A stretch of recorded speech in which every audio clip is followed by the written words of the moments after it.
The Joe Rogan Experience. How far away do you think we are from artificial general intelligence? So by nature, I'm an optimist. I tend to underestimate how long things take. But on the other hand, as a programmer, I've usually been able to say, well, maybe I missed my estimate by 50% while everybody else blew it by 100% or something. I think that we will potentially have clear signs of AGI maybe as soon as a decade from now. Wow.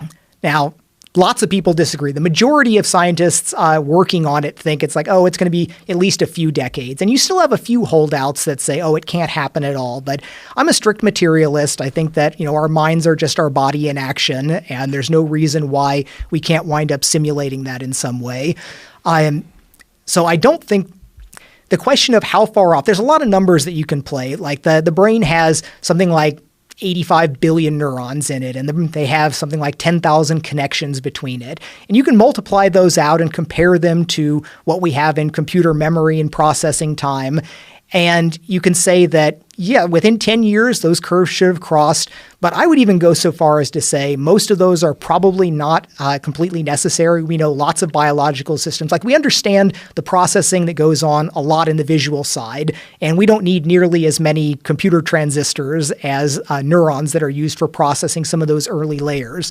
So I suspect that even today, some of the government supercomputers, the top 500 list that they have, those are remarkably probably useful for doing artificial intelligence work, where for a long time, for decades, I thought that was sort of just national chest thumping, the top 500 computers, because so many of them, they relied on replacing what used to be the old big iron Cray vector supercomputers, and they really weren't very easy to program. Most programs people want to use, you can't run it on a supercomputer and just be a lot faster. One of the shocking things most people don't really appreciate is the fastest way to do most single-threaded applications is an overclocked gaming computer today. You can't go spend $1 million and buy a computer that will do many tasks faster than what you can just run on a gaming computer. And this is not at all the way things were for decades, where for a long time, you would go spend your millions of dollars on a Cray supercomputer and all of your code would run faster than anything you can get. But it turned out that the processors that you wind up using in high-end gaming systems are, in many cases, the fastest, or in all cases, at least close to as fast for certain serial applications. So the only thing else you can do is pile lots more of them together. And these big computers are football field-sized systems that are just racks and racks of GPUs and CPUs. And nowadays, for a long time, I'd be like, I would think, how could I make a faster Quake map build or something on one of those? Because we would sometimes have hours and hours spent processing this. And at one point, we had a computer that was almost in the top 500 at id Software just for making our maps. But I looked at a lot of these supercomputers and I'm like, these are terrible, not very useful for what we want. But now as I look at AI work, and I think that, if you're just doing a whole bunch of these kind of general matrix multiplies, that computer right there is probably pretty good. So I would suspect that you could do something, if we had the right algorithms, the right training schedule, and the right time to run through it, that it's probably possible on some systems today, and it'll just still take many years for the right algorithms to wind up being developed, the right training regimens to be run, and faster, cheaper hardware to wind up making it more economical to run all the experiments. Because in so many cases, the trick is not that the minimum requirements exist, but that 1,000 people have thrown themselves at the wall of a problem. Most of them have bounced off and failed, but eventually somebody gets through.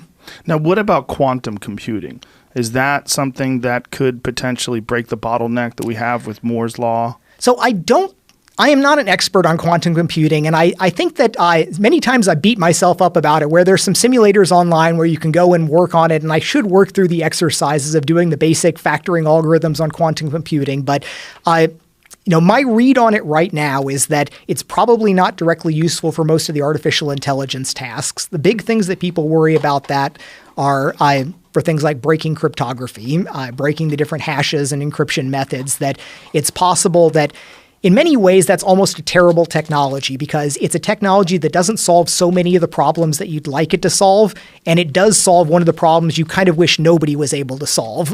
What's that? Like breaking all of the encryption. If somebody winds up with a quantum computer that They achieve quantum supremacy, and it runs past all of our traditional computers, and all of a sudden they can break all of the secure socket layer stuff, break everybody's signatures, impersonate any public key sign stuff.